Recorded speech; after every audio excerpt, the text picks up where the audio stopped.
예, 안녕하세요. 방금 소개받은 권혁실입니다.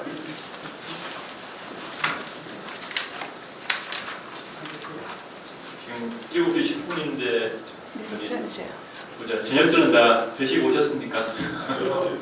네, 먹었습니다. 그러셨어요. 저녁 드신 분은 아마 졸릴 테고 저녁 안 드신 분은 배고프실 테고 그래서 제가 좀 가급적이면 좀 지루하지 않고 좀 빨리 강의를 끝내고요. 저 혼자 떠드는 것보다는 여기 오신 분들이 좀 얘기도 나누시고 또 얘기하실 분도 얘기하시고 또 뭐 질문하실 분 질문하시고 이렇게 같이 좀 얘기를 함께 했으면 좋겠습니다. 제가 여기 강의 요청을 받고 잠깐 좀 고민을 했었는데요. 어쨌든 제가 여러분들의 소중한 시간을 제가 뺏은 셈인데 그 시간을 헛되지 않게 해드릴 수 있는 게 뭐가 있을까 고민을 해봤는데 제가 여기 오신 분들이 구체적으로 어떤 분이신지 잘 몰라서 이게 기준 맞추기가 쉽지 않더라고요.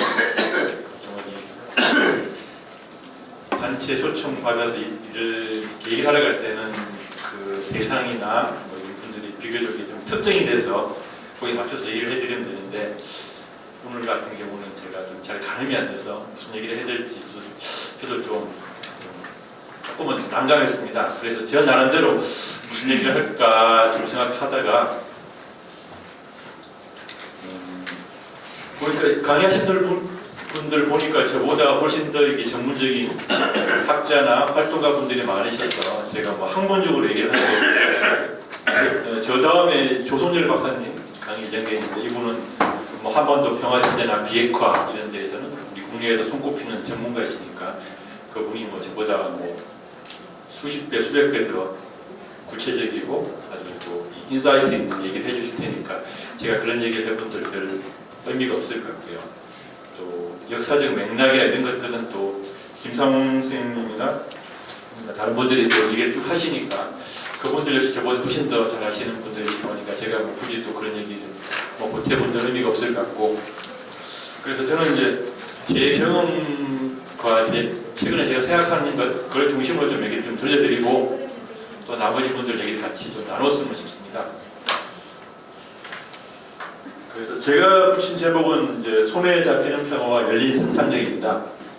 좀 추상적인 얘기입니다. 이게 무슨 얘기를 할까 싶어서 고민했었는데 일단 제가 어떤 사람인지 먼저 좀 원래 이 강의할 때 이런 거 하기 좀 쑥스럽긴 한데 저도 여러분들을 모르고 여러분도 저를 모르시니까 하여튼 간략하게 제가 이제 이런 경력을 갖고 있는 사람이라는 것만 소개드리겠습니다. 저는 95년에 한겨레 신문사에서 일을 하기 시작해서 기자 생활을 쭉 하다가 작년부터는 연구소 일을 하고 있습니다. 주로 제가 한 십몇 년은 주로 이제 사회부 쪽에서 일을 많이 했었고요. 나머지 한 십몇 년은 저기 뭐 통일부나 국방부 출입하면서 외교안보 기사를 좀 많이 좀 다뤘습니다.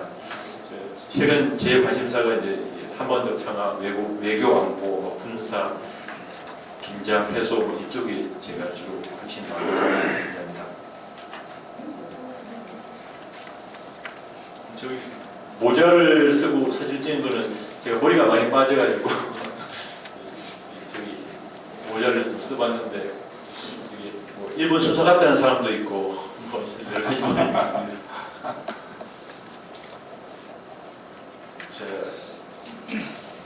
일단 제가 사진 보고 같이 좀 얘기해봤으면 좋겠습니다. 제가 여러분께 나눠드린 그 프린트물이 있는데요. 그 프린트물에서는 제가 좀 드릴 얘기를 다 글로 적어놨습니다. 그러니까 조금 더 궁금하신 분들은 시간 나실 때 보고 한번 읽어보시면 제가 어떤 얘기를 좀 드리려고 하는지 좀 더 구체적으로 알 수 있으니까 저는 여기 PPT로 만든 자료로 그거가 조금 다르게 제가 좀 편하게 얘기 드리면서 프린트물에 있는 얘기도 같이 드리고 이렇게 하도록 하겠습니다. 대략 시간이 여기가 9시까지 있을 수 있다고 합니다. 그래서 제 생각은 1시간 한 20-30분 정도는 제가 얘기를 드리고요. 나머지 시간들은 여러분들이 뭐 질문을 하시거나 아니면 얘기하실 게 있으시면 있으신 분은 또 얘기하시고 이렇게 했으면 좋겠습니다. 저기 죄송합니다. 마이크를 예. 내려주세요. 확 내려주세요. 아, 성능이 좋으니까 잘- 목소리 좋고 예, 확 내려주세요. 마이크. 잘 들리시나요? 네, 좋습니다. 예. 자, 요금 먼저 요 사진 보면서 같이 좀 생각을 해보겠습니다. 이 사진이 뭔지는 다들 아시죠? 네. 뭐 어떤 느낌 드십니까 보시면? 네, 그럴 줄 알았다. 그럴 줄 알았다. 또 다른 분. 태클이 좀 태클. 뭐 스포츠 아니고 뭐 이거 싸움하는 것 같아요. 예, 인상들이 상당히 좀 험악하죠.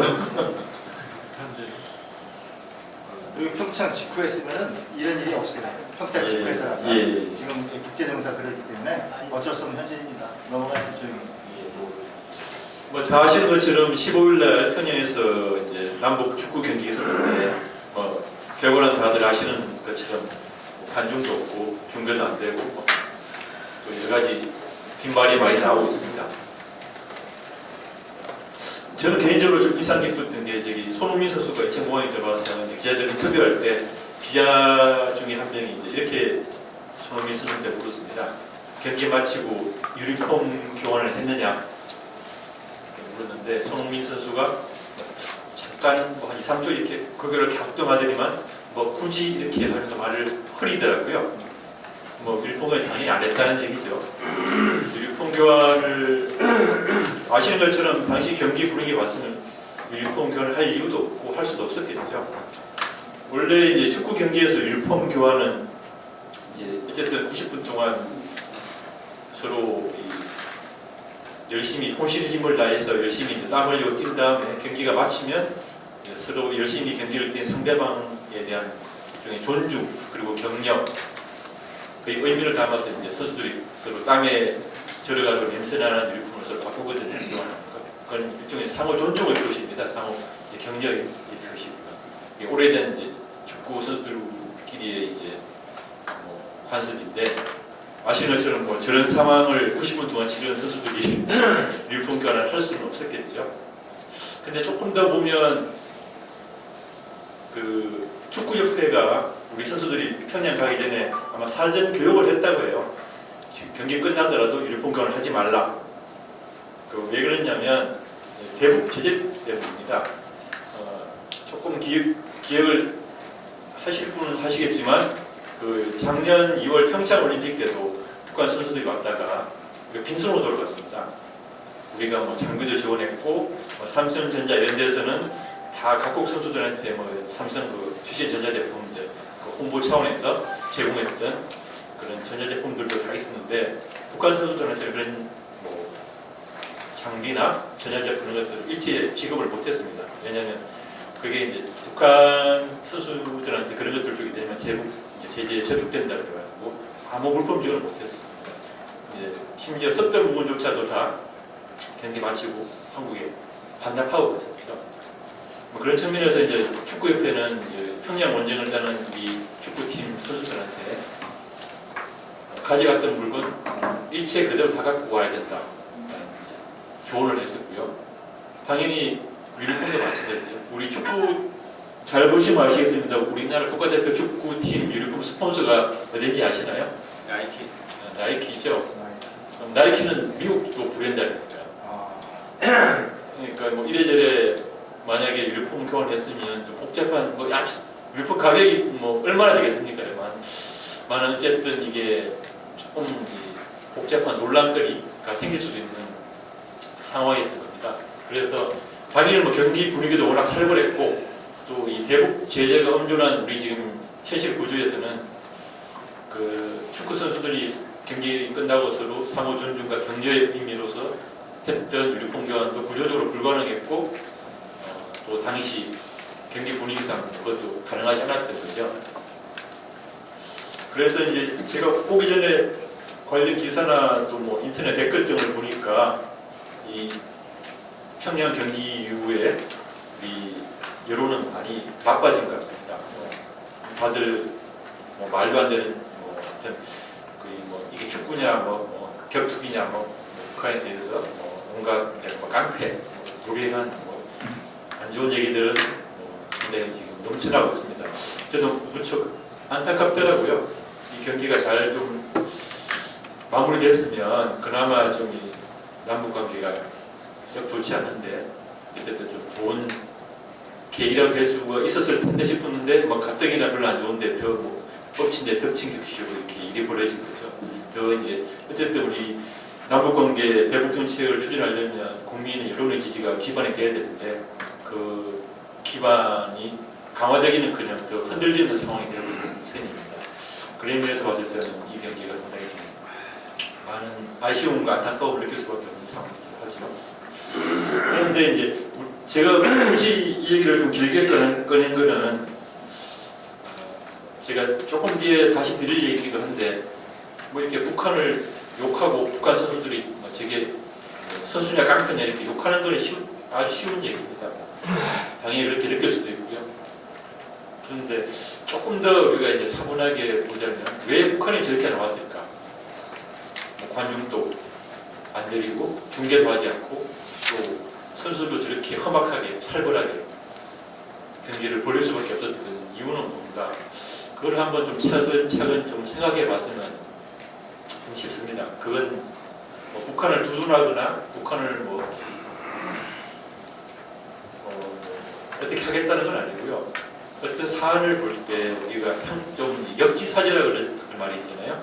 어떤 사안을 객관적으로 차분하게 보려면 상대방의 처지에서 저들은 왜 그랬을까라는 걸 좀 본다면 좀 더 이 사태를 좀 더 구조적으로 명확하게 좀 알 수 있는 방법은 될 수 있을 것 같습니다. 그건 제가 좀 이따 다시 한번 말씀을 드리겠습니다.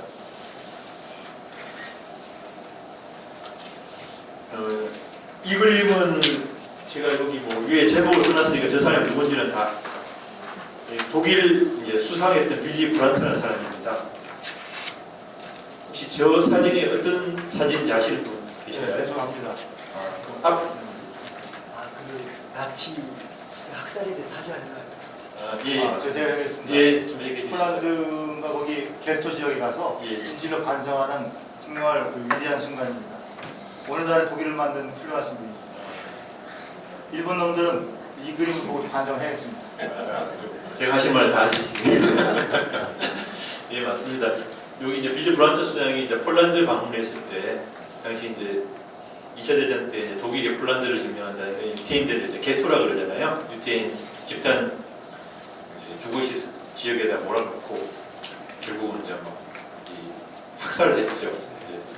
유태인이 겪은 지역입니다. 그 지역을 비 내린 날에 브란트가 방문해서 아마 이게 사전에 뭐 예정은 없었다고 그럽니다. 갑자기 그 추모시설 앞에서 이제 꿇어 앉아가지고 이런 식으로 이렇게 사죄를 하는 장면입니다. 저게 이제 어떤 독일이 전후 범죄 청산을 상징적으로 보여줬던 이제 그림 모습 보이는 장면인데요. 제가 왜 이 얘기를 하려고 그러냐면 이제 빌리 브란트가 이제 이 독일 통일을 초석을 놓았다고 얘기를 하거든요. 잘 아시는 분은 잘 아시겠습니다. 간략하게 말씀드리면 빌리 브란트가 이제 동방전책이라는 걸 펴면서 동서독 화해를 이끄는 정책을 펴기 시작했습니다. 그랬을 때 그 정책에 대해서 독일 국내에서도 별 지지가 처음에는 많지 않았고요. 국제사회에서는 상당한 반대와 의식의 눈초리를 보였습니다. 왜 그랬을까요? 간단하죠. 독일이 2차 대전 전범국 아닙니까? 그것도 한 번도 아니고 1, 2차 대전 두 번씩이나 전 유럽을 전쟁터로 만들어가지고 그렇게 많은 사람을 죽고 다치게 만들었으니까 유럽 사람들은 독일 사람을 믿을 수가 없는 거예요. 쟤들 전쟁 못하게 동서도로 갈라놨는데 다시 합쳐가지고 또 전쟁을 벌이려고 하는 게 아닌가 하는 유럽 국가들의 의구심이 당연히 있을 수밖에 없죠. 통일하겠다 그러니까. 동서독이 친하게 지내는 이런 식으로 정책을 펴니까 유럽 나라들조차도 저렇게 하면 또 큰일 벌이려는 분화한 이 의심과 반대가 거셌습니다. 특히나 그 독일이 저런 식으로 이제 집단 학살을 자행했던 주변국들은 얼마나 피해의식이 크겠습니까? 폴란드에서는. 이제 그런 와중에 이제 60년대 후반이었던 거, 70년대 초반인 제 사진이 그 무렵인데 빌리 브란트가 폴란드를 가서 이렇게 피해자들한테 무릎 꿇고 사죄하는 모습을 뭐 쇼일 수도 있겠지만 어쨌든 자기의 진정성을 보여줄 거죠. 그걸 통해서 이제 유럽 국가들이 독일의 이런 행동들이 그렇게 위험하지 않고 이제 과거 자기들이 두려워하고 이 의심을 거둘 수 없는 나치 독일을 심표하는 완전히 결별했다. 그걸 인식하고 또 동서독이 저렇게 화해의 정책을 펼치고 하는 것도 뭐 그게 나쁘진 않겠구나 라는 인식을 심어줬던 상징적인 장면입니다. 그러면서 이제 그 밑에 빌리 브란트가 했던 말이 이제 그런 겁니다. 제가 말씀드린 것처럼 이 동서독이 화해 정책을 펴니까 독일 안에서도 마찬가지고 독일 밖에서도 다들 반대하고 의심하니까 독일 이제 평화에 대해서 이제 빌리 브란트가 했던 말입니다. 이제 지금 우리 사회에서 나오는 얘기가 비슷합니다. 평화 얘기하면 평화가 뭐 밥 먹여주냐, 평화 가지고 뭐 할래, 뭐 이런 비슷한 얘기도 독일에서 또 나왔어. 근데 여기서 빌리 브란트 했던 얘기는 평화가 뭐 전부는 아니다. 하지만 평화 없이는 아무것도 할 수 없다. 라는 얘기를 했고요. 그걸 독일 평화와 유럽 전체의 평화를 위해서는 동서독이 화해하고 협력해야 된다는 얘기를 좀 펼쳤습니다. 그런 의미에서 빌리 브란트의 물론 빌리 브란트 그 임기 안에 독일 통일이 된 건 아니었거든요. 그렇지만 빌리 브란트의 70년대 밑돌이 없었다면 8, 90년대 독일 통일은 불가능했을 거라고 다들 얘기를 합니다. 그래서 이제 독일 통일 유권 빌리 브란트라는 얘기를 많이들 하고요. 저 장면이 이제 상징적인 독일과 유럽에서의 역사적 의미가 있는 장면이라고 얘기합니다. 제가 이제 인용하고 싶은 이 빌리 브란트의 이 말입니다. 평화가 전부는 아니지만 평화 없이는 아무것도 할 수 없다. 이 말을 당장 우리가 2년 전 한국 상황만 돌이켜보면 2017년까지만 하더라도 뭐 북한이 계속 핵실험했고 트럼프는 뭐 금방이라도 이제 전쟁에 걸리듯이 했고 한반도가 그 전쟁 위기 일체 폭발에 휩싸여서 있었잖아요. 그런 상황에서 뭐 돈 있는 사람들은 뭐 어디 비행기표로 구해서 뭐 미국으로 도망가니 많이 뭐 이런 얘기도 있었고 그 외국 대기업에 있는 사람들은 자사 직원들을 철수하니 많이 지금 그런 얘기도 있었거든요. 그런 판에 전쟁이 일어나면 평화가 흔들리면 이 삶 자체가 흔들리는 것이고 평화가 없이는 아무것도 할 수 없다는 그 상황이 불과 2년 전까지만 한반도 상황이었잖아요. 그런 상황을 그렇게 보신다면 평화는 상당히 이제 깨지기 쉬운 구슬 같은 존재이기도 하고 그런 면에서는 공기 같은 존재라고 볼 수 있습니다. 공기를 이상적으로 호흡하고 뭐 살지만 뭐 공기가 있을 때는 그 존재를 못 느끼고 피로도 못 느끼지만 없어지면 사람이 존재할 수 없듯이 평화도 그런 존재가 아닐까 싶습니다. 자, 그런 이렇게 소중한 평화를 어떻게 지킬 것인가 라는 얘기입니다. 우리가 많이 알고 있는 평화에 대한 얘기는 이런 얘기입니다.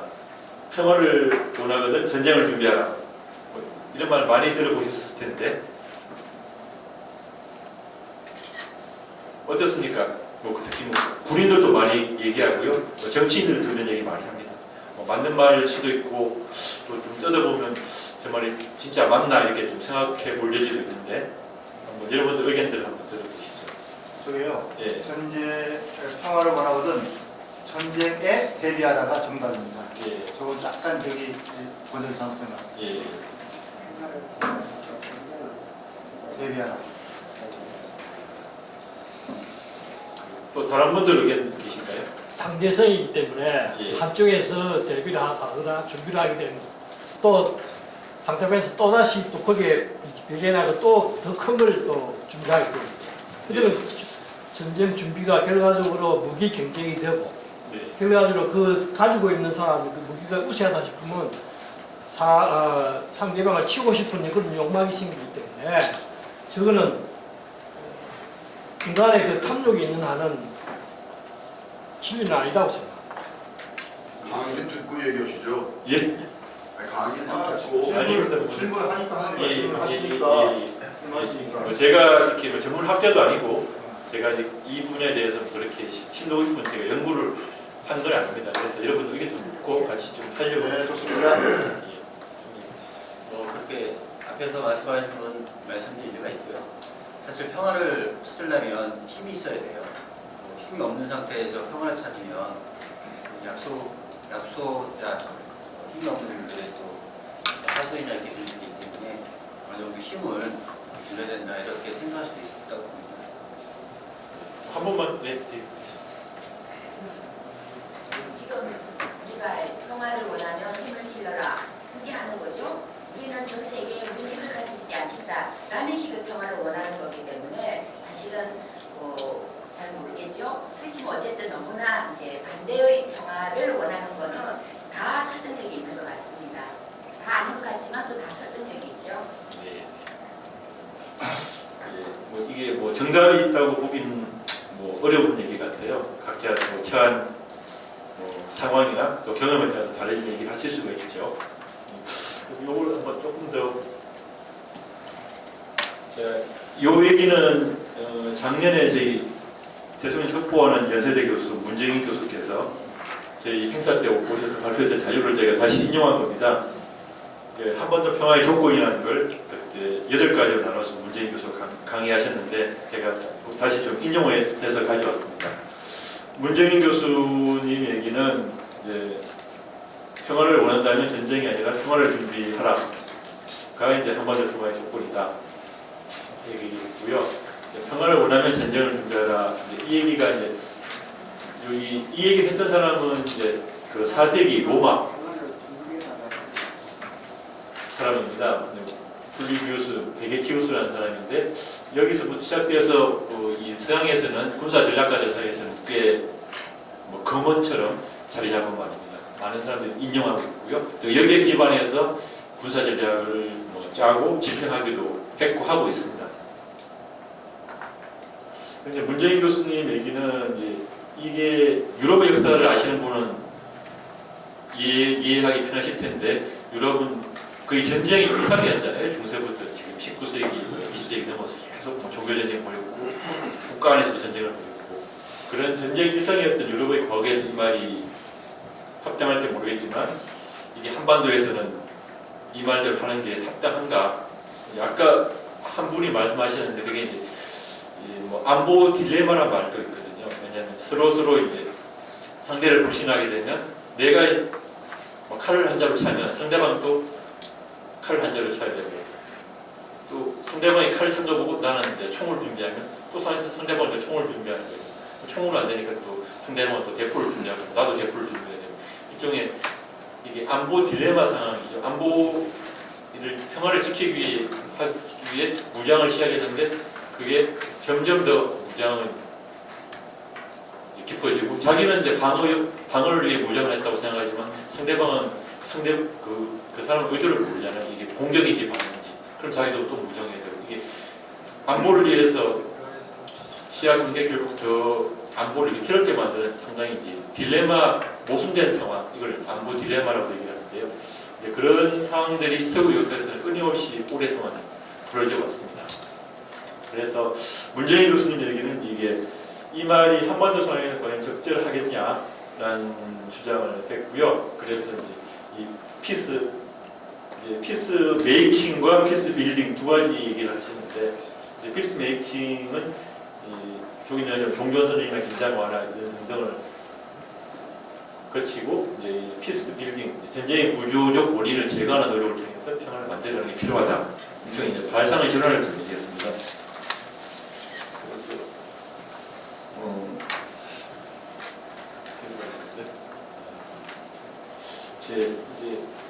저도 좀 생각을 해보니까 그런 생각이 들었습니다. 지금 우리 문재인 정부 국방정책은 엄밀히 보면 이런 평화를 원하거든 평화를 준비하보다는 이쪽에 가깝습니다. 평화를 원하거든 뭐 전쟁을 준비하라. 일종의 힘이 뒷받침된 평화 이쪽에 가깝죠. 문재인 정부 정책은. 왜냐하면 문재인 정부 국방비 증가율이 제가 자료 까먹었는데 그 지난 박근혜 이명박 정부 때 훨씬 높습니다. 1.5배 정도 높습니다. 경기 정강 비율은 노무현 정부 때가 8, 9% 수준이었고요. 지금 문재인 정부가 참 7% 수준이었던 것 같은데 이제 군은전을 많이 좋아합니다. 왜냐하면 자기들이 수원 사업에 무기 거의 다 사주고 있으니까. 문재인 정부는 이제 국군의날 뭐 이런 행사 때 기념사를 통해서 보면 힘을 뒷받침되지 않는 평화는 공화되는 입장 분명히 있습니다. 힘을 통해서 그게 우리 주변의 북한뿐만 아니라 뭐 미국, 중국이나 일본 등등의 군사 역까지 감안했을 때 뭐 일본은 계속 독도를 위협하고 있고 러시아, 중국이 막 우리 영공은 아니지만 방공 관제국에 무단 전략나라끓이고 이런 상황에서 우리가 우리 힘을 갖추지 않으면 우리는 다시 우리가 19세기, 20세기 겪었던 제국주의 피해를 받던 그런 무력한 존재로 갈 수 있다는 생각을 갖고 있는 것 같아요. 그런 생각도 보게 되고 그러면서 봤을 때는 문재인 정부는 조금 이 두 가지 생각을 좀 왔다 갔다 한다는 생각을 합니다. 한반도 평화를 위해서는 이제 평화를 준비하고 또 우리 주변에 있는 중국이나 일본 등에 대해서는 외교적 뒷받침을 하기 위해서는 우리 강한 힘이 있어야 된다. 일종의 이제 응징 보복 능력은 갖추고 있어야지 우리를 만만히 보지 않을 거라는 생각을 하고 있는 것 같습니다. 그런 측면에서 미정과 국방부에 대한 힘을 상당히 늘리고 있습니다. 제가 처음에 말씀드린 것처럼 이게 뭐가 정답인지는 솔직히 저도 잘 모르겠습니다. 저는 이제 평화를 위해서는 평화를 준비해야 된다는 쪽에 가깝다는 생각을 자주 하는데 또 현실적 측면을 또 감안했을 때 우리 주변에 있는 이 미국을 포함해서 중국, 일본, 러시아 같은 나라들과 또 19세기, 20세기 초반에 그 제국주의 열강들이 우리 태도를 봤을 때 우리가 언제까지 주변국의 선의와 호의를 기대할 수 있을 것인가 이런 측면을 봤을 때도 쉽지는 않은 문제라는 생각이 들긴 합니다. 그렇지만 이제 우리 사회에서 이제 평화를 원하는 전쟁을 대비하라든 준비하라든 이 너무 좀 과잉해서 얘기되는 것 같습니다. 특히 저는 좀 주목했던 게 이 말이 이제 4세기였으니까 17세기 그러니까 1700, 800년 전에 부산 전략가가 있던 말입니다. 제가 요 당시 전쟁 모습을 좀 찾아서 여기 사진을 붙였는데 당시는 이제 전쟁을 이제 저렇게 했잖아요.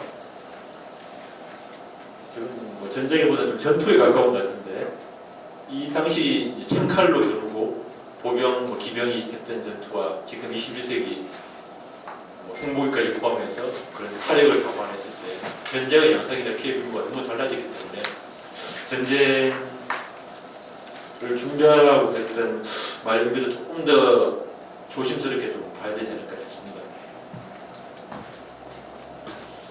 이제 평화를 원하거든 평화를 준비하라는 말은 이제 독일 평화학자 저기 왼쪽에 있는 사람들 저 사람이 했던 겁니다.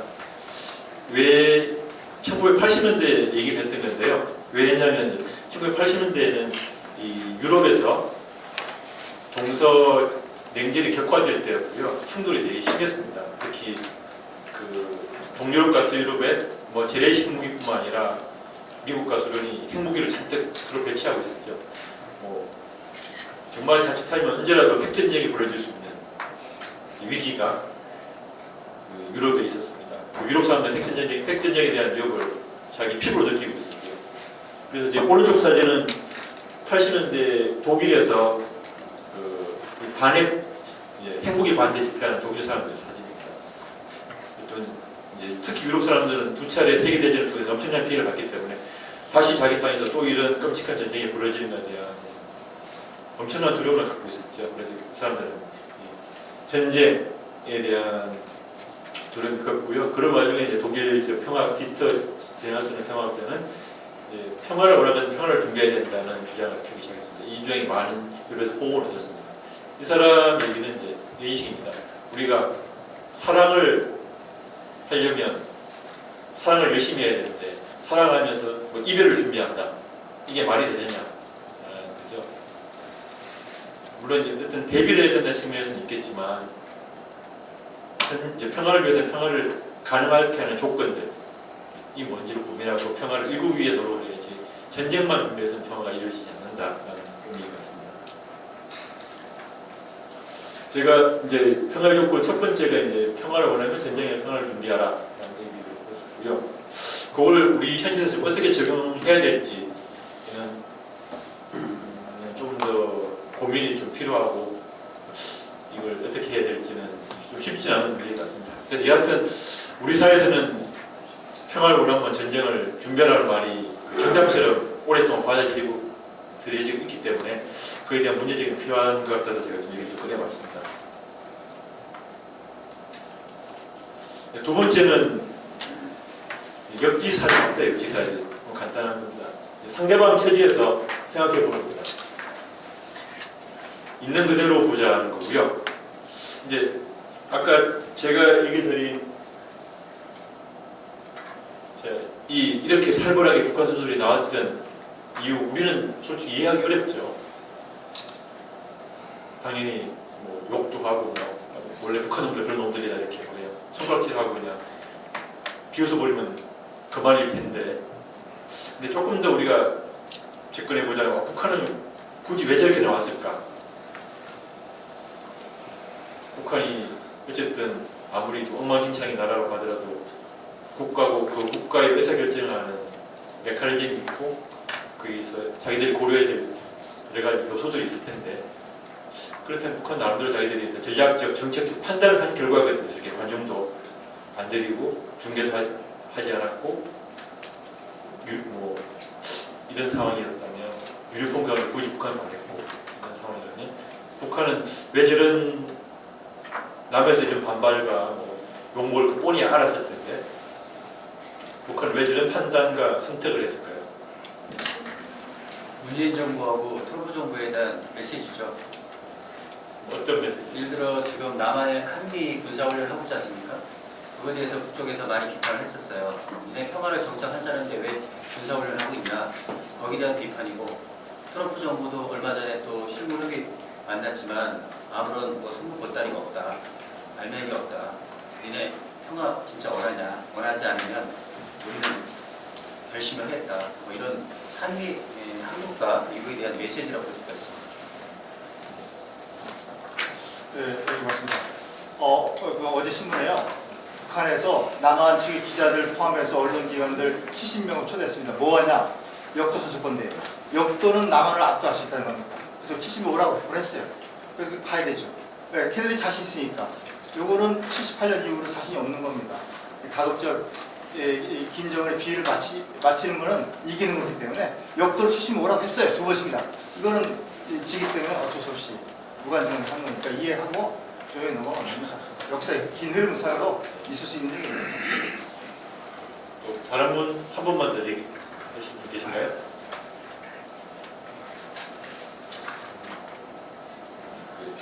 알겠습니다. 요 경기가 여러 말씀처럼 또 비슷한 생각을 하고 있습니다. 또 다른 뭐 분석한다는 사람도 그런 식의 얘기를 많이 하고 있고요. 근데 저는 뭐 북한이 조금 더 이제 현명했으면 좋겠다는 생각을 좀 했습니다. 그런 조건 속에서 자기들이 급하게 이야기하기는 어렵겠지만 저런 식으로까지는 상황을 좀 밀어붙이는 것보다는 조금 더 관리하는 측면에서라도 조금 더 차분하게 접근할 수 있을 텐데 아쉬움은 많이 남죠. 그때 여러분 말씀하신 것처럼 여기 계신 분들이라면 저렇게 북한 그냥 욕하고 말 것이 아니고 저 친구들은 왜 저렇게 나왔을까? 우리가 인생을 살 때도 뭐 저보다 다들 인생 선배 연배 많이 본 분 많이 계신데 상대방을 한번 생각해 보는 것이 어떤 갈등 상황에서 가장 필요한 자세라고 생각합니다. 이해해 보려고 뭐 상대방을 뭐 동조하거나 동의하기는 어렵더라도 왜 상대가 저랬을까 이해하기 위해서는 상대방 입장에 서보는 게 가장 좋은 방법이거든요. 북한이 아까 여러분들 말씀하신 것처럼 내가 북한 정책 결정권자라면 이런 조건에서 내가 어떻게 하는 것이 가장 합당했을까? 제대로 왜 저런 조건에 저렇게 행동을 했을까라면 그쪽 입장에서 한번 냉정하게 살펴보는 것도 필요할 것 같습니다. 그 다음에 저기 상대방을 타선이든 악마화의 시각에서 보지 말고 변화하는 모습 그대로 보는 전형적 자세가 필요하다. 이 말은 윌리엄 페리라고 그 클린턴 정부 때 미국 국방부 장관을 했던 사람이 했던 말입니다. 페리 프로세서라고 기억하실 분은 기억하실 텐데 90년대 말에 또 뭐 동창리 그래가지고 거기도 뭐 한번 또 그 전쟁 일부 직전까지 간 적이 있었습니다. 핵시설을 놓고 그때 이제 당시 북한 폭격하겠다고 나섰던 국방장관이 페리였습니다. 그 사람이 그런 한바탕 소동을 겪고 나서 그 북미 관계를 한번 쭉 리뷰했었죠. 그래서 이제 내놓은 게 이제 페리 프로세스인데 그때 페리가 했던 말은 자기들이 이제 북한을 있는 그대로 보지 않고 그냥 일종의 악마화했거나 자기 보고 싶은 모습을 보다 보니까 정책적 오류에 빠졌다. 그래서 있는 그대로 보는 게 필요하다고 했던 게 이제 페리의 말이었습니다. 정책 어떤 검토 결과했던 말. 그게 이제 상대방의 입장을 바꿔서 보고 우리가 보고 싶은 것만 보는 게 아니고 있는 그대로 상대의 모습을 보는 게 필요할 것 같습니다. 요건 뭐 실사고시입니다. 같은 얘기죠. 한국사에서 보면 뭐 급변 사태론, 북한 공개론 뭐 등등 계속 나옵니다. 뭐 아마 몇십 년째 뭐 얘기 들었겠죠. 북한 뭐 3년 안에 망한다, 5년 안에 망한다, 뭐 석 달 안에 망한다. 하여튼 계기 때마다 나오는 얘기들이 있는데 이것들이 이제 좀 희망적 사고입니다. 아까 말씀드렸듯이 있는 그대로 북한을 보기보다는 자기가 보고 싶은 북한을 보는 편향에서 저는 이제 비롯됩니다. 요거는 이제 네 번째 조건은 뭐 간단한 겁니다. 이게 먼저 주자는 겁니다. 쉽게 말하면 김대중 정부 때 이제 한자로 적인 대북 정책, 남북관계 개선론이 이제 정경 분리, 정책 뭐 경제 분리하자는 거고요. 성경 부정, 경제를 보존해서 정치인들 놀리자, 선민 후관, 민간이 먼저 앞장서고 그 다음에 정부가 뒤로 간다. 그 다음에 선의 분한, 쉬고부터 먼저 하고 어려운 거 뒤로 뒤에 하자. 성공 부도 먼저 주고 나중에 받자. 이게 김대중 정부의 대표된 책의 성격을 정리한 겁니다. 뭐 중국에서도 비슷한 얘기 했었죠. 뭐 부돈종이나 뭐 이런 얘기 했었고요. 한 번 더 표현해서 필요한 건 이게 여기서 제일 좀 걸리는 게 상호주의입니다. 상호주의. 하나 받아 주고받아야 되는데 왜 우리만 주냐? 뭐 좀 심하게 나오면 이제 퍼주기가 되는 거죠. 뭐 우리만 뭐 손해 보냐? 제대로 뭐냐? 맨날 퍼주고 돌아온 거 뭐가 있냐? 이제 이런 얘기들입니다. 이게 남북관계 몇십 년을 보면 계속 반복되는 이 끝없는 논란거리인데 이 좀 논란을 벗어날 방법은 실질적으로 좀 없을 것 같긴 해요. 왜냐하면 북한이 뭐 이렇게 하다가도 갑자기 또 뭐 확 그냥 태도를 뒤집고 또 이렇게 해버리면 우리 국내를 확 악화되거든요. 그러니까 뭐 이런 얘기 좀 꺼내기도 어렵게 됩니다.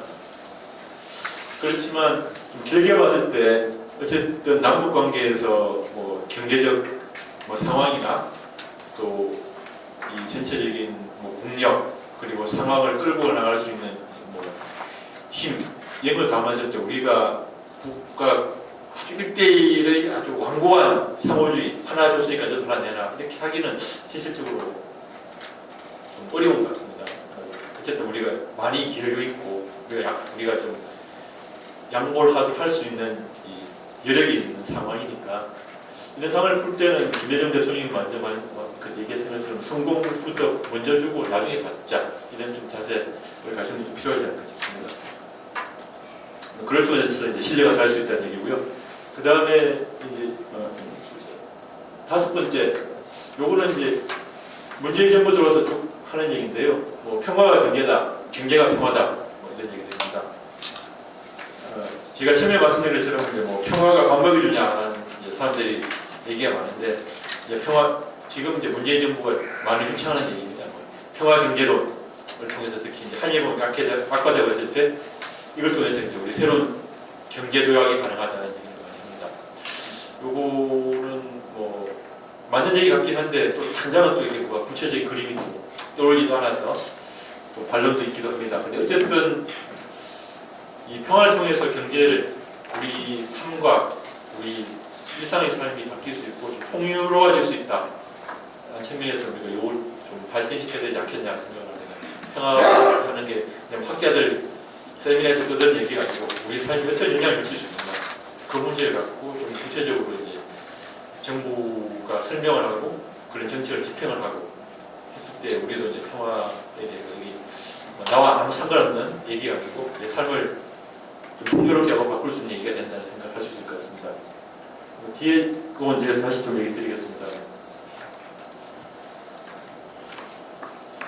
그리고 6번째가 이제 칭찬이 평화를 만든다는 건데요. 몇 년 전에 뭐 칭찬은 고래도 춤추게 한다는 얘기가 화제가 된 바 있습니다. 북한이 뭘 칭찬을 어떻게 해야 될지는 사람마다 생각이 다를 수도 있긴 한데 지금까지 우리가 북한을 접근할 때 방식이 일종의 이제 재화벌 그러니까 이 방식입니다. 이제 북한은 이제 국제사회에서 이제 규범을 어긴 이제 범죄자 내지는 일탈자, 나쁜 놈으로 부르는 거고요. 미국이나 우리는 이제 그를 징벌, 처벌하거나 아니면 이렇게 훈육시키는 뭐 경찰 이런 개념입니다. 이제 일종의 이제 재화벌이죠. 이제 북한은 죄짓고 이제 그걸 벌 주는 개념 이런 식으로 이제 지금 뭐 대북 제재의 기본 틀이 갖고 있는 사고 방식이 그거거든요. 북한이 나쁜 짓을 했으니까 벌 받아야 된다. 이런 사고입니다. 그걸 갖고 이제 있는데 이런 접근법이 현실적으로 이게 성과를 낼 수 있느냐는 문제도 조금 따져봐야 될 것 같습니다. 그런 점에서 봤을 때는 칭찬이 평화를 만든다.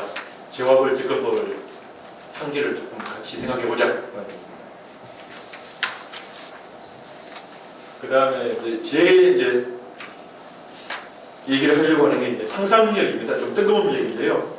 평화와 상상력. 평화는 꿈꾸고 상상하는 사람들이 것이다. 라는 겁니다. 평화를 얘기하고 뭐 이제 뭐 대륙철도 우리가 시베리아 철도 얘기하고 이런 얘기하면 사람들이 뭐 땡그르는 소리, 뭐 말도 안 되는 소리, 그게 뭐 이런 얘기들이 있는데 우리가 상상하지 않으면 평화가 없다 이런 생각을 합니다. 왜냐하면 우리가 지금 이 현실에 발리꾼 현실에만 매여 있어서는 뭐 어떤 발전이나 변화가 있습니까?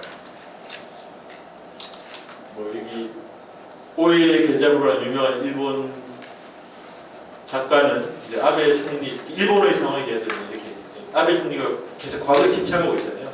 미래에 대한 상상이 없게 됩니다.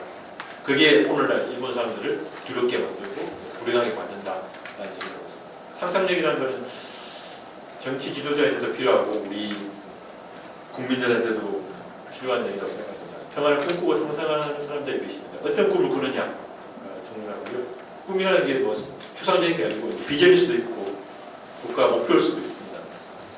거기 상상에 대해서 이제 특히나 이제 우리 운명은 우리가 결정해야 된다는 그런 상상력 그리고 평화를 가져올 노력이 필요하다는 얘기고요. 그 얘기를 제가 조금 이어서 하겠습니다.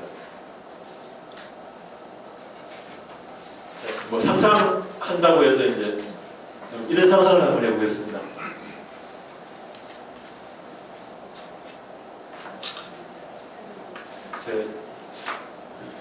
이게 어떤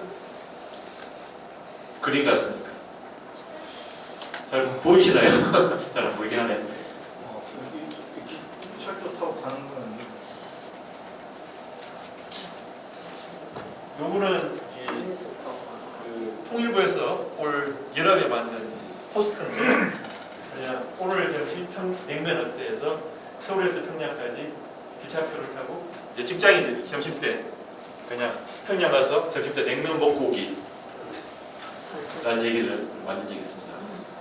점심 때 평양 가서 냉면 먹고 오자는 거고요. 오른쪽은 제가 한 달 전에 도라산역에 다녀온 적이 있는데 도라산역에서 저런 티켓을 팝니다. 저기 이제 도라산에서 평양까지 기차 티켓이죠. 그냥 처음에는 생각 없이 그냥 주길래 받아왔는데 가만히 생각해 보니까 되게 좀 시간이 보니까 도라산에서 공개불에 타서 평양이 55분에 도착이 돼 있습니다. 서울에서 저기 도라산에서 저기 평양까지가 대충 얼마 정도 걸릴까요? 190km 또는 180km? 180? 190km 되나요? 150km. 150km. 그거 조금 더 됩니다. 한번 뭐 네이버를 검색해서도 되고 뭐 한데 근데 이게 PCM에 따라서 조금 이게 조금 다 틀려요. 뭐 190, 180 뭐 이렇게 왔다 갔다 하는데 어쨌든 뭐 200km는 안 됩니다. 예. 그러니까 200 제가 보니까 그래서 저도 궁금해서 그 서울에서 대충 대전 정도 거리더라고요. 그 거리가. 185km. 예, 그러니까 그뭐 기점이나 뭐 노선에 따라 달라지겠지만 서울 대전 거리가 실은 거의 뭐 평양 거리랑 뭐 크게 차이가 없습니다. 그러니까 서울 KTX 기준으로 보면 우리가 서울역에서 대전까지 1시간 안 돼서 갈 수가 있잖아요. 50몇 분이잖아요. 그러니까 실은 저 50, 한 4, 5분 거리면 우리 평양까지 KTX가 한 번에 절도 넣어진다면 갈 수 있는 거리입니다. 실제 뭐 불가능한 건 아니고요. 그러니까 저 도라선역에서 저런 표를 파는 게 뭐 완전히 그냥 헛소리는 아닙니다. 지금 현재 남북철도 연결이 돼 있잖아요. 그 모르시나요? 그 우리 동해선, 서해선 철도 연결이 김대중 정부 때 끝났습니다.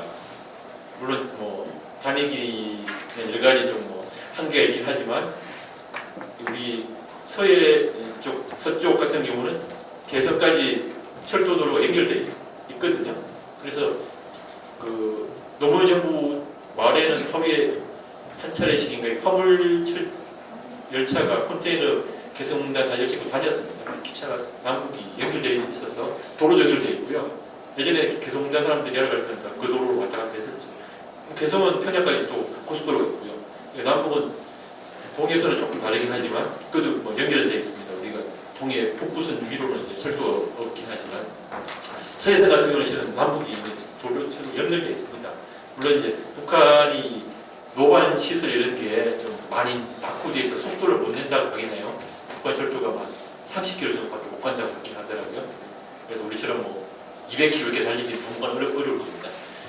남북 도로 철도 연결되더라도 북한 시설 현대화를 해서 많이 이제 투자를 하고 보강을 해야 되겠지만 어쨌든 북한까지 철도 연결되고 KTX로선 고속철도가 놓인다면 서울에서 뭐 평양 가는 걸 1시간 안 걸려서 갈 수 있습니다. 만약에 서울역에 있는 직장인이라면 점심 때 조금 일찍 나와가지고 한 뭐 11시 조금 넘어 11시 반쯤에 나와서 평양에 12시 반에 도착해서 평양에 근처에서 냉국 딱 먹고 돌아오면 2시까지 서울역에 돌아올 수 있는 상황입니다. 그래서 이제 이 철도가 연결된다면 충분히 우리 삶도 바뀔 수 있는 상상력이 있습니다.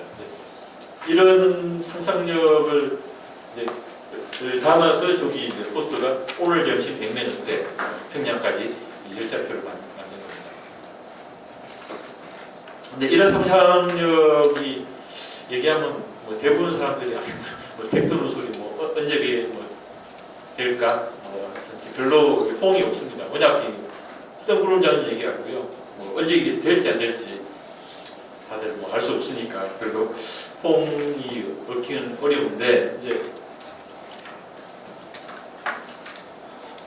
이 우리 상상력을 가로막는 현실이 이제 이런 겁니다.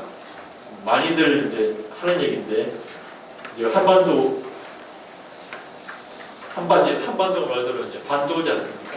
대륙과 해양을 연결하는 반도인데 이제 우리는 분단되면서 반도가 아니고 이제 섬이 됐죠. 갈 수 없는 주변선이니까.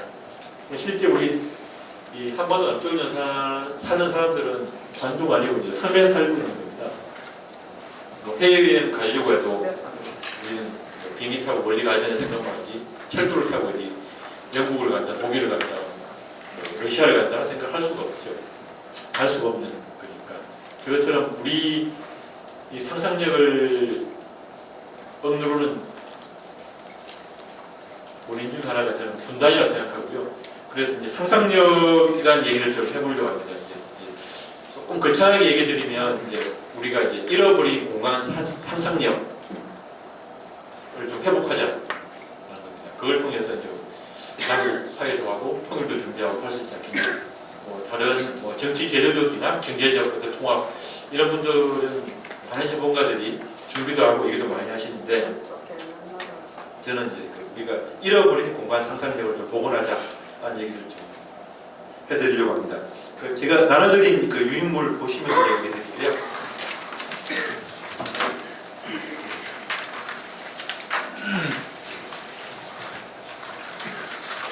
제가 첫 페이지에 그 시인 백석의 시를 인용했습니다. 잃어버린 공간 상상력 그리고 잃어버린 포항에 대한 좀 향수 이런 걸 한번 되새겨 보자고 썼는데 혹시 뭐 예전에 요 시 읽어보신 분 계신가요? 읽어보셨어요? 선생님 한번 읽어보시겠어요? 그냥 같이 읽어 낭독을 예, 날 읽으시죠. 북방에서 악한 옛날에 나를 떠났다. 부여를, 수신을, 발해를, 여진을, 요를, 금을, 흥한령을, 음산을, 안무르를, 순가리를, 범과 사슴과 너구리를 배반하고 송어와 메기와 개구리를 속이고 나는 떠났다. 나는 그때 자작나무와 이깔나무에 슬퍼하던 것을 기억한다. 갈대와 장풍의 붙드는 말도 잊지 않았다. 오로촌이 맷돌을 잡아 나를 잔치에 보내던 것도 솔론이 신비길을 따라 나와 울던 것도 잊지 않았다. 나는 그때 아무 이기지 못할 슬픔도 시름도 없이 다만 게을리 먼 앞대로 떠나 나왔다. 그리하여 따스한 햇길 하얀 옷을 입고 매끄러운 밥을 먹고 단샘을 마시고 낮잠을 잤다. 밤에는 먼 개소리에 놀란하고 아침에는 지나가는 사람마다에게 절을 하면서도 나는 나의 부끄러움을 알지 못했다. 그동안 돌비는 깨어지고 많은 은근 보화는 땅에 묻히고 가방도 긴 족보를 이루었는데 이하여 또 한 아득한 새 옛날이 비롯하는 때 이제는 참으로 이기지 못할 슬픔과 신음에 쫓겨 나는 나의 옛 하늘로 땅으로 나의 태반으로 돌아왔으나 이미 해는 늙고 달은 파리하고 바람은 미치고 고래 구름만 혼자 넋없이 떠도는데 아 나의 조상은 형제는 일가 친척은 정다운 이웃은 그리운 것은 사랑하는 것은 우러르는 것은 나의 자랑은 나의 힘은 없다. 바람과 물과 세월과 같이 지나가고 없다.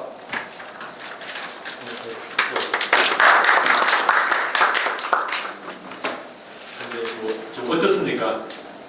저는 좀 이게 좋은 얘기 같긴 한데 이게 좀 낯선 말이 많아서 뭐 대충 느낌은 오는데 무슨 말인지 정확하게 잘 모르겠더라고요. 그게 북한 말도 많이 섞여 있고 이게 백석 시인의 고향이 이제 이 정중각을 줍니다. 예, 그래서 이제 그 지역 사투리가 낯설기도 하고 토속을 많이 쓰니까 우리는 좀 말 자체가 좀 약간 느낌 오는데 정확하게 의미는 뭔지는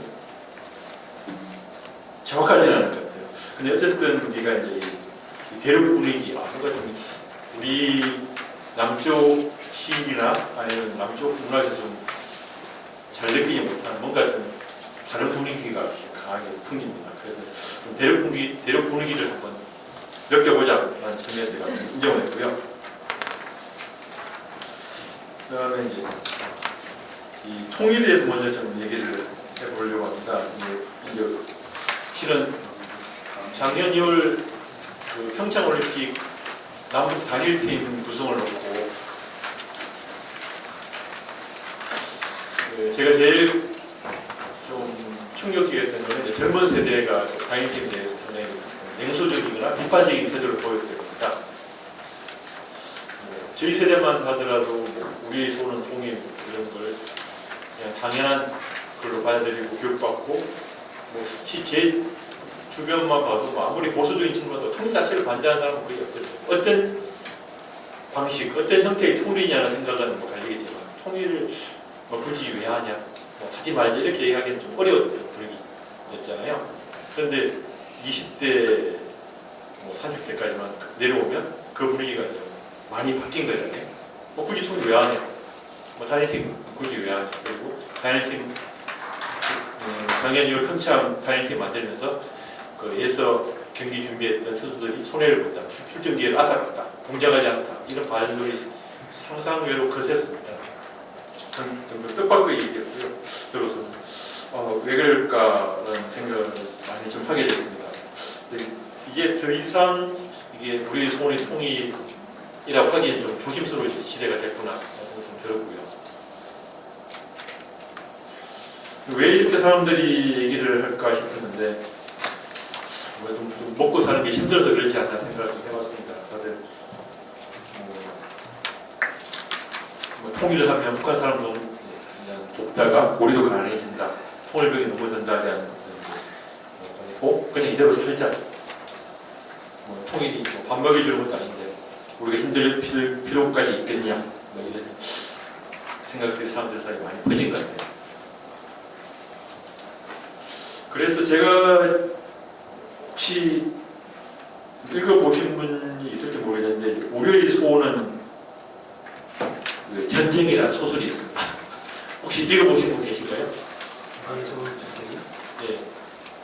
제가 여기 3페이지에 여기 책 표지도 예, 있습니다. 이거 꽤 유명한 젊은 작가인데요. 이 장강명 작가라고 소설가 유명한 작가입니다. 친구가 3년 전에 소설을 냈는데 소설 제목이 우리의 소원은 전쟁입니다.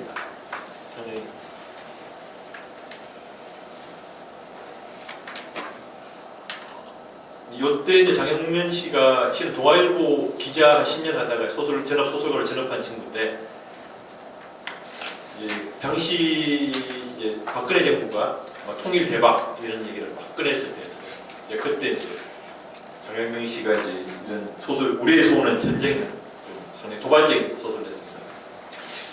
안 보신 분이 많으신 것 같아서 제가 간단하게 얘기를 드리면 이 책은 북한 정권이 무너졌다는 가정하에 통일 한국이 어떤 끔찍한 일이 벌어지는지를 그냥 가정에서 쓴 소설입니다. 내용은 이제 북한 정권이 무너지고 권력 공백기에 빠지니까 북한 군부가 자기 뭐 환경운동이나 이런 자강도 이런 삼국지역에 북한 군부를 마피아가 거기다가 양강도에다가 거대한 마약 기지를 세워가지고 이 북한이 전 세계 마약 공급 기지가 되는 북한 이 군벌 이 그 마약 장사를 하고 그래서 이 북한은 천지가 마약 천지고 막 군벌들이 여기저기서 이제 들고 일어나서 북한이 사실상 내란 상태에 빠져요. 그래서 거기다가 유엔 평화의 유지군이 뭐 파견되고 그런 상황을 가정해서 쓰는 소설입니다. 그래서 이제 이거 상당히 좀 극단적인 경우긴 하지만 장영명 씨가 이 소설을 통해서 얘기했던 게 뭐냐면 통일이 반드시 우리한테 장밋빛 미래말을 보장해주지 않는다라는 메시지를 던지고 있습니다. 그리고 또 우리 달라진 세대의 통일에 대한 생각을 좀 일정하게 반영한 것이고요. 그래서 이제 한때 우리 사회에서 통일은 뭐 숙명이었고 멸망이었고 또 86년도에 그때 전두환 정부 시절에는 그 통일 반공의 국시가 아니고 통일이 국시다라고 했던 국회의원 이름이 생각나는 유성환 유성환 국회의원이 구속되기도 했었죠. 네. 그 통일 뭐 국시, 뭐 반공 국시가 한참 뜨거웠던 80년대도 있었습니다. 그런 시절이 있었는데 지금은 통일은 뭐 숙명도 아니고 뭐 건기도 아니고 열망도 아니고 그냥 뭐 철진한 옷, 뭐 지금 보시면 이제 그냥 철진한 여름 옷을 그냥 입고 다니는 느낌, 반팔을 입고 다니는 날씨 충분히 추워졌는데 그런 느낌조차도 가질 수가 있습니다. 그래서 이게 더 이상 이런 방식 옛날에 좀 관성적으로 하던 통일 방식 이걸 갖고는 좀 힘들겠구나 라는 생각을 자주 했거든요. 사람들이 받아들이는 방식이 바뀌어졌거든요. 뭐 통일은 실은 통일을 왜 해야 되느냐에 대한 질문은 이제 크게 두 가지잖아요. 뭐 이제 하나는 이제 경제적 조건이죠. 통일하면 우리가 이제 잘 살게 된다. 뭐 여러 가지 이제 근거를 갖고 얘기를 합니다. 북한이 이제 뭐 지하 자원이 많고 또 남북이 이렇게 합치면 우리는 금방 뭐 세계에서 손꼽히는 선진국이 된다. 뭐 거기에 관련된 뭐 보고서도 많고 또 세계적으로 유명한 또 단체에서 그런 식으로 전망을 내놓은 것도 많습니다. 그래서 그걸 근거로 통일되면 우리가 잘 살 수 있게 될 것이다. 실업 문제도 해결되고 새로운 성장 동력도 많이 나게 된다. 경제적 측면에서 통일이 필요하다. 이런 의견이 많고요. 그 다음에 또 이제 지난해 9월 문재인 대통령이 이제 평양에 됐던 연설처럼 민족사적 접근입니다. 우리 민족이 5,000년을 함께 살았고 70년을 빼져 살았다. 이제 우리는 이제 70년 적대를 청산하고 하나가 되기 위한 큰 그림을 내디뎌야 된다. 민족사적 측면이거든요. 그런 면에서 이제 통일을 해야 된다. 주장을 합니다. 크게 보면 이제 경제적 측면과 민족사적 측면에서 통일이 필요하다. 라는 얘기를 하고 크게 뭐 이게 뭐 이외에도 다른 얘기를 할 수도 있겠습니다만은 대개 보면 그 이 두 가지 주장이 통일을 왜 해야 하느냐에 대한 생각입니다. 맞는 얘기고요. 뭐 수많은 학자들이 연구를 해서 내놓은 결과니까 실은 이 상황이 더 좋은 뭐 통일을 해야 되는 이유를 설명하기 쉽지는 않을 것 같습니다. 그래서 뭐 제가 하려는 얘기는 이제 처음에 말씀드린 것처럼 이제 잃어버린 공간 상상력에 대한 얘기입니다. 왜 우리가 통일을 해야 되느냐? 요 그림을 다시 보시면 우리가 이렇게 막힌 서만인 쓰며 살면서 이렇게 살고 있다는 사실부터 우리가 이시하지 못합니다.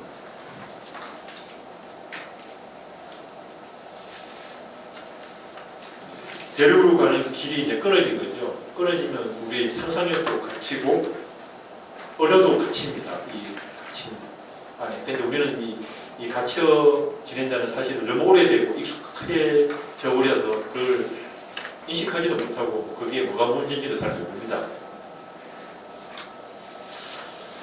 그래서 근데 저는 이제 요즘 이제 그런 생각을 합니다. 이 금기 없고 이렇게 막 열린 상상력을 교육에서 많이 강조하잖아요. 그게 이제 이런 4차 산업 얘기도 하고 콘텐츠가 중요하다고 얘기하는데 그러려면 상상력을 가져야 된다고 얘기하는데 결국 우리는 우리 상상력을 이렇게 제약하고 막아놓는 장치들을 우리가 크게 갖고 있거든요. 그 장치를 우리가 벗어나지 않고 계속 상상력을 가지고 뭐 콘텐츠를 만들고 뭐 무한대로 뭐 상상을 하자 이렇게 얘기하는 게 현실적인가라는 생각을 합니다. 이제 제가 여기 5페이지에 보면 다시 이제 시인 백석 얘기를 했는데요.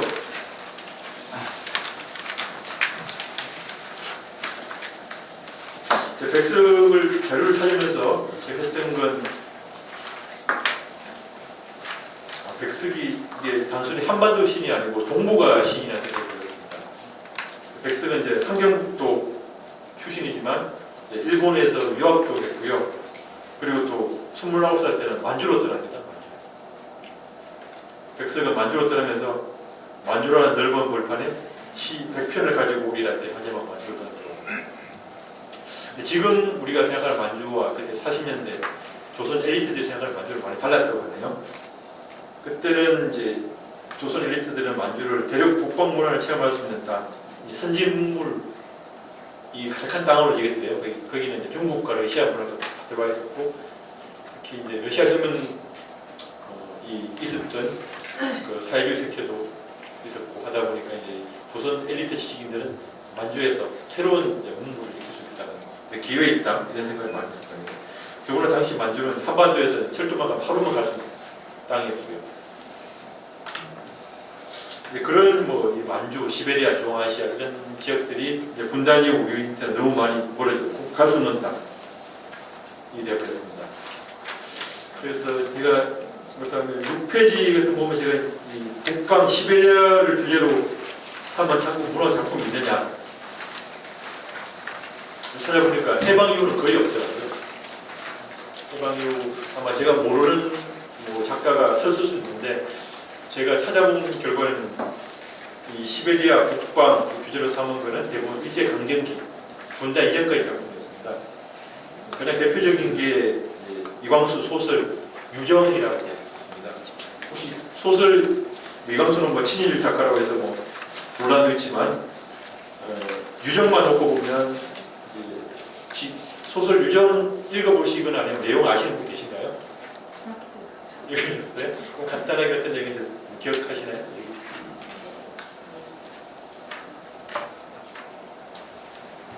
제가 이제 중학교 때 어릴 때 읽어서 기억합니다. 그만 가지고 어릴 때 네, 그거 어렸을 때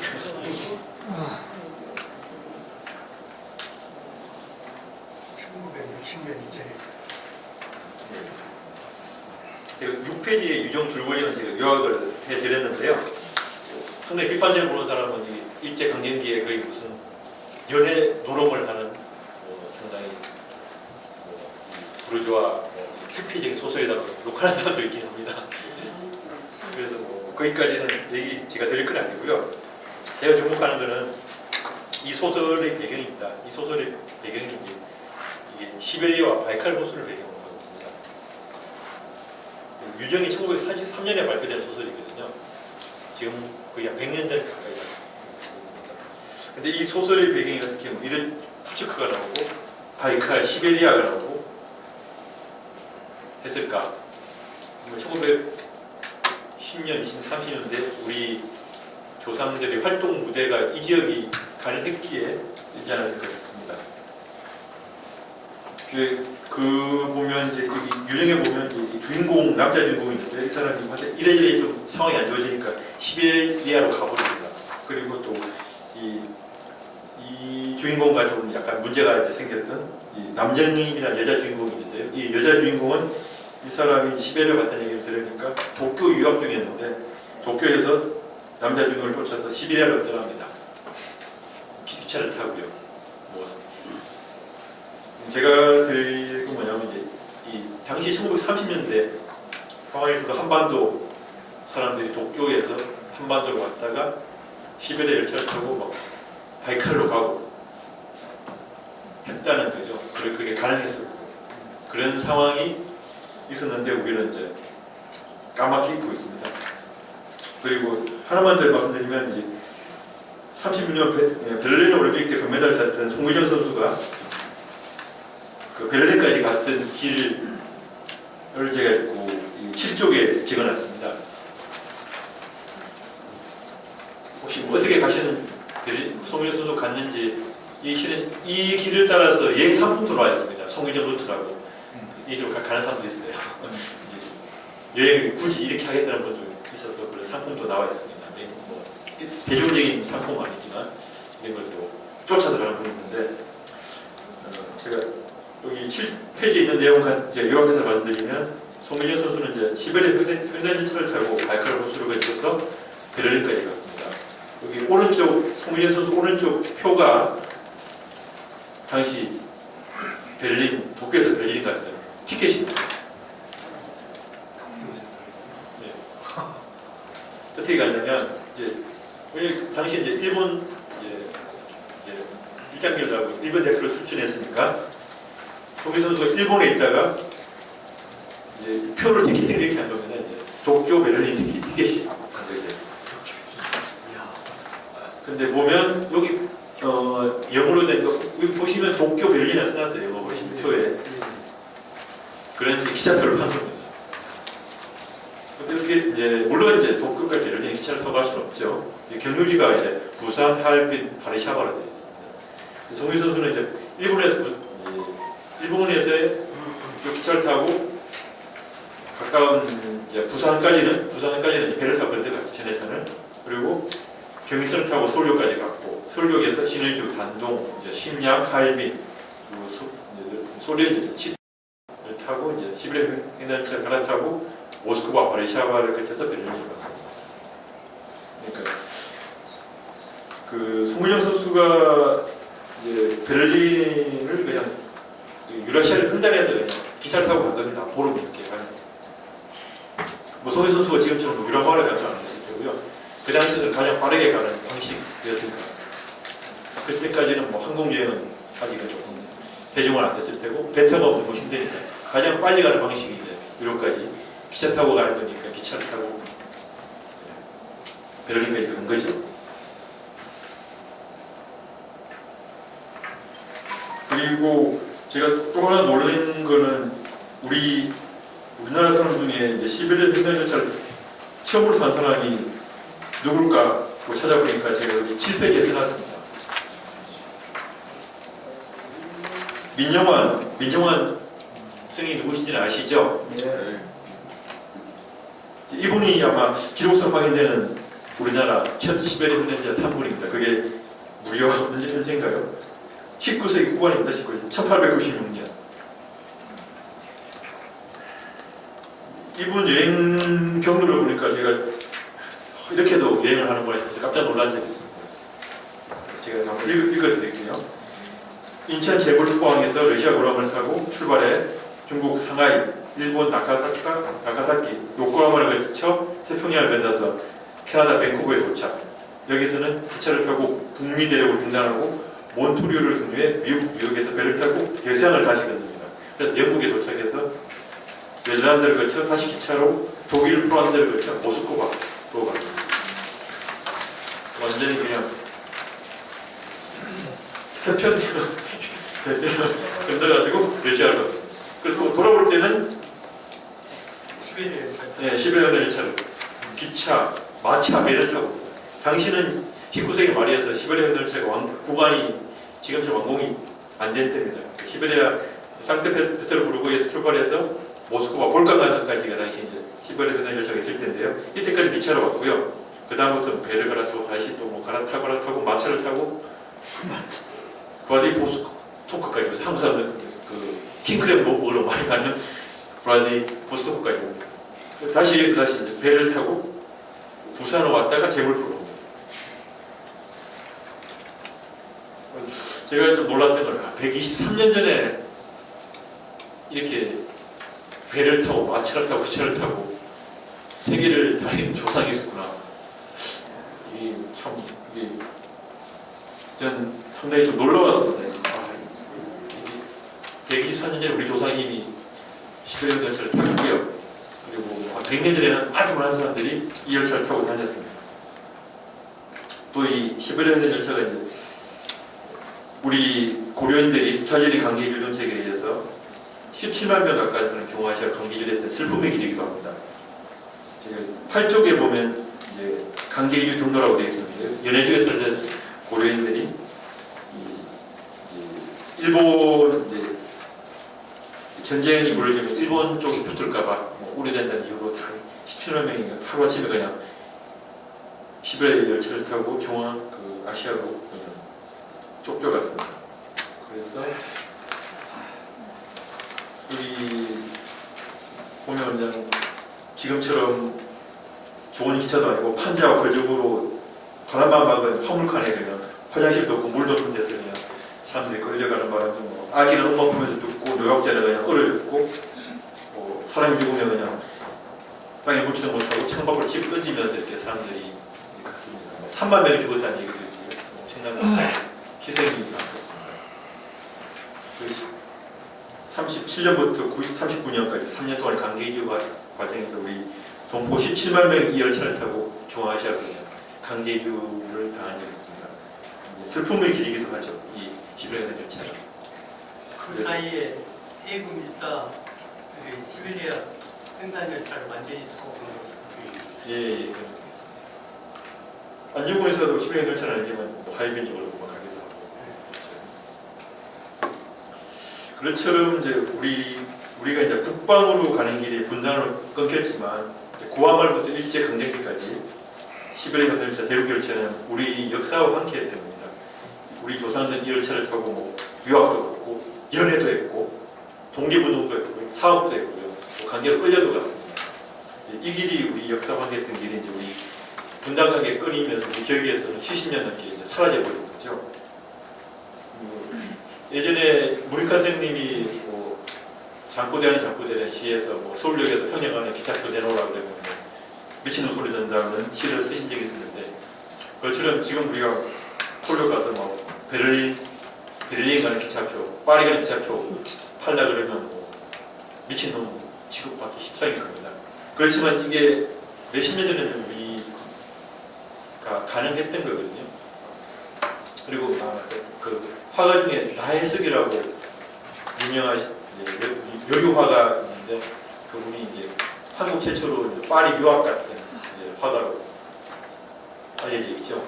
그 나혜석 화가도 파리 유학 갈 때 뭘로 갔겠습니까? 송규정 선수가 뭐 벨리에 갈 때 기차 타고 온 것처럼 나혜석도 파리 갈 때 서울역에서 기차 타고 파리 간 거거든요.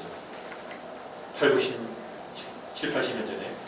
그처럼 이 대륙철도가 미지의 세계가 아니고 우리한테 아주 예전부터 오래 우리 곁에 있었던 오래된 미래였습니다.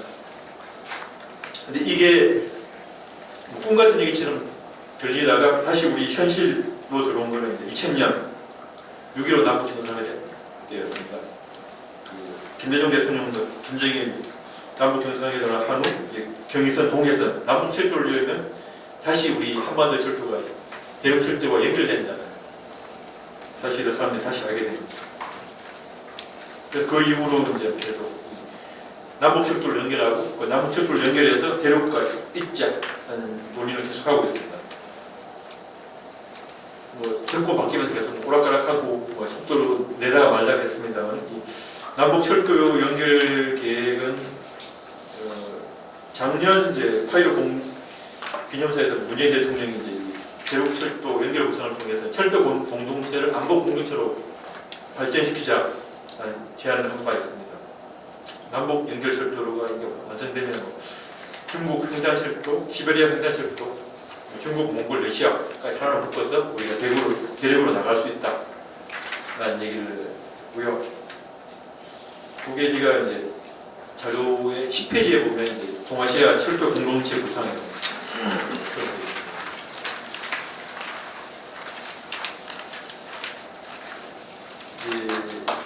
위에 보면 1대1로 이게 중국이고 신동방 정책은 러시아 겁니다. 초원의 이거는 몽골이고요.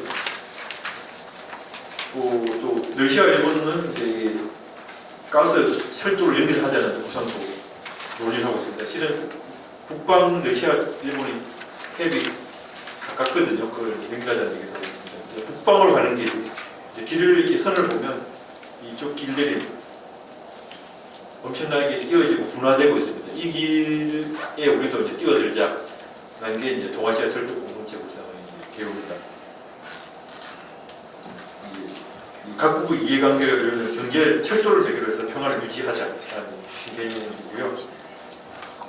단순히 대륙철도 연결이 이제 물리적 연결을 넘어서 통일 외교하고 국제적 경제 협력을 아울러서 한반도 평화를 좀 다지고 한반도가 이제 군사적 대결, 해양과 대륙 세력이 보다 대결 기준이고 군사, 해양과 대륙을 연결하는 평화의 둘의 협력의 접점으로 만들자라는 역할입니다. 이게 이제 어떤 새로운 상상력을 가지고 제가 여기처럼 이제 분단으로 인해서 섬처럼 되어온 우리 처지를 섬 아닌 섬이 된 우리 섬나라가 된 우리 분단의 처지를 새로운 상상력으로 극복하자라는 얘기입니다. 그리고 그 꿈이 이제 잃어버린 이제 우리 이제 공간 상상력이죠. 우리가 이제 갈 수 없는 땅, 또 우리와는 관계없는 땅으로 생각했던 이제 대륙에 대한 우리 상상력. 우리가 불과 70년 전에는 우리가 연결되어 있었고 많은 조상들이 오갔던 땅이라는 사실을 조금 더 기억해 주시면 우리가 새로운 제가 김정일 선생이 얘기하셨던 상상력을 상상하지 않으면 평화도 없다. 이런 말씀으로서 제 얘기는 좀 마치고요. 은혁철 시장님께 정말 큰 박수 부탁드립니다.